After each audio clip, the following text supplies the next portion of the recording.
Mayroon umanong banta sa seguridad ng Senado ayon kay Acting Senate President Win Gatchalian.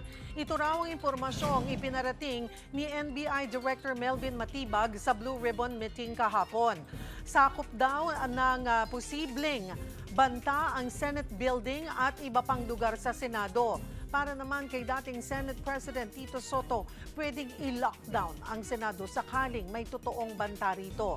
Makikipagpulong na si Gatchalian sa Senate Executive Committee para sa gagawing pagbabago sa security ng Senado. Ayon naman kay Senator Ping Lacson, umabot na rin ang frustration ng armed services sa battalion at regional levels. Nakamonitor daw ang mga ito sa krisis sa national level. Lumabas ang banta sa seguridad sa gitna ng agawan sa liderato ng Senado.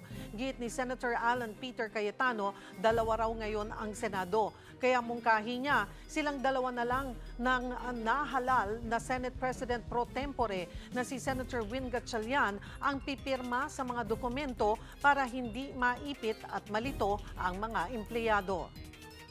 Dalawa Senado natin ngayon. You have the Senate of the Philippines and you have the Senate of Malacanang. Pag pareho nakapirma, para eventually, pag nagkaroon ng decision, walang legal infirmity. And it will also prevent yung magfilean yung dalawang kampo ng usurpation. Sana ay huwag kumilos ang